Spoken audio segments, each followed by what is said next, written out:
Friends, আপোনাৰ শৰীৰৰ কোনোবা অংশত ঘাঁ হৈছে নেকি, যিটো ধৰক শুকোৱা নাই, কণ্টিনিউ বাঢ়ি গৈছে, বা আপোনাৰ শৰীৰত কোনোবা অংশত বইল বা তেনেকুৱা লাম টাইপৰ কিবা চুই পাইছে নেকি, যিটো ধৰক কণ্টিনিউ ডাঙৰ হৈ গৈ আছে বা পেইনফুল হৈছে, বা আপোনাৰ দৈনন্দিন যিটো পেচাব পায়খানা কৰা পদ্ধতি বা পেটাৰ্ণ, তাত কিবা আপোনাৰ চেঞ্জেছ হৈছে নেকি, বা আপোনাৰ শৰীৰৰ কোনোবা অংশৰ পৰা ব্লিডিং বা অন্যান্য ডিছচাৰ্জ কৰবাত কেতিয়াবা হৈছে নেকি, বা আপোনাৰ শৰীৰত হঠাৎ তিল বা মাহ দ্ৰুতগতিত বৃদ্ধি হৈছে নেকি, বা আপোনাৰ হঠাৎ মাতটো ভাঙি গৈছে নেকি, বা মাতটো নোহোৱা হৈছে নেকি। যদি তেনেকুৱা লক্ষণ হৈছে তেতিয়াহ'লে আপোনাৰ কেঞ্চাৰ হ'ব পাৰে। আপুনি সাৱধান হওক। মই আজি আপোনালোকলৈ লৈ আহিছোঁ এনেকুৱা 7টা চাইন, যিকেইটা কেঞ্চাৰ ৱাৰ্ণিং চাইন বুলি কোৱা হয়।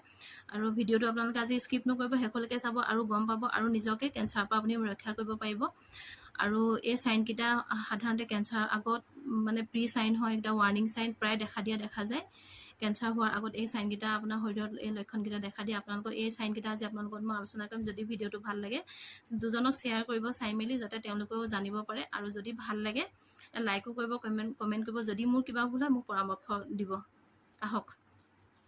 Changes in bowel or bladder habit, আপোনাৰ দৈনন্দিন যিটো পেচাব আৰু পায়খানা কৰা পেটাৰ্ণ, হঠাৎ ধৰক খুব বেছি কনষ্টিপেশ্যন হৈছে, বা খুব ডায়েৰিয়া হৈ আছে সঘনাই, বা সঘনাই অলপ দিন ইণ্টাৰভেলত খুব ডায়েৰিয়া হৈ আছে, বা খুব কনষ্টিপেশ্যন হয়, যিটো আপোনাৰ অসুবিধা পায়। আপোনাৰ যদি তেনেকুৱা চাইন দেখা দিয়ে, ইও এটা কেঞ্চাৰ লক্ষণ হ'ব পাৰে।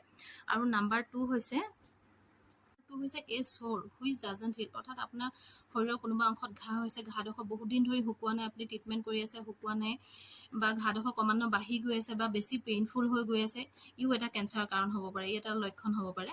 আৰু নাম্বাৰ 3 আনইউজুৱেল ব্লিডিং অৰ ডিছচাৰ্জ, আপোনাৰ শৰীৰৰ কোনোবা অংশৰ পৰা, ব্ৰেষ্ট হওক বা অন্যান্য কোনোবা ছাইডৰ পৰা যদি খুব বেছি ব্লিডিং হৈ আছে, বা অন্য কিবা ডিছচাৰ্জ অৰ্থাৎ পানী টাইপৰ যদি কিবা ওলাই আছে, তেতিয়াহ'লে ইও এটা আপোনাৰ কেঞ্চাৰৰ কাৰণ হ'ব পাৰে। নাম্বাৰ 4 থিকেনিং অৰ লাম বেষ্ট অৰ আদাৰ পাৰ্টছ অফ দ্য বডি, যদি আপোনাৰ ব্ৰেষ্ট হওক বা শৰীৰৰ অন্য কোনোবা অংশত যদি খুব চুই পেলাই আপুনি জেগাটো ডাঠ পায়, বা কিবা বইল নিচিনা পায়, বা কিবা গুটি যদি আপুনি চুই পেলাই পায়, ইও আপোনাৰ কেঞ্চাৰৰ কাৰণে লক্ষণ হ'ব পাৰে। বা এই গুটিটো যদি ক্ৰমান্বয়ে বাঢ়ি গৈ থাকে, এইবিলাকো হৈছে এটা কেঞ্চাৰৰ কাৰণ হ'ব পাৰে। তেতিয়াও আপুনি সাৱধান হ'ব লাগিব। আৰু নাম্বাৰ 5 হৈছে ইনডাইজেশ্যন অৰ ডিফিকাল্টি ইন চুৱালুইং, আপুনি ধৰক খানা খাইছে বা চুবাইছে, গিলোতে যদি কিবা অসুবিধা পাইছে বা গিলিব পৰা নাই, যদি ডিঙিত লাগি ধৰিছে, ইও এটা কেঞ্চাৰৰ চাইন হ'ব পাৰে। Number 6 obvious change in watt and মোল, আপোনাৰ শৰীৰৰ যদি বিভিন্ন অংশত দ্ৰুতগতিত তিল বা মাহ যদি দ্ৰুতগতিত বৃদ্ধি হয়, তেতিয়া আপুনি গম পাব পাৰে যে ইও এটা আপোনাৰ কেঞ্চাৰৰ চাইন হ'ব পাৰে।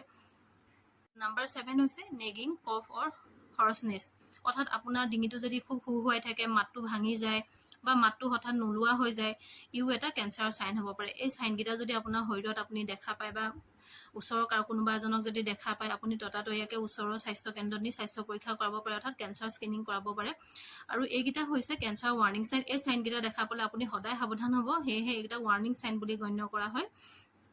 আৰু যিহেতু আগতীয়াকৈ সাৱধান হোৱাটো বহুত ভাল, আমি এষাৰ কথা পাইছোঁ, অৰ্থাৎ প্ৰিভেনশ্যন ইজ বেটাৰ দেন কিয়ৰ। আপোনালোকেও সাৱধান হ'ব, আৰু যদি ভিডিঅ'টো চাই ভাল লাগিছে শ্বেয়াৰ কৰিব, আৰু এই চাইনকেইটা জানিলে কেনেকুৱা লাগিলে ভিডিঅ'টো কমেণ্ট কৰি জনাবলৈ নাপাহৰিব। আজিলৈ আহোঁ, ধন্যবাদ।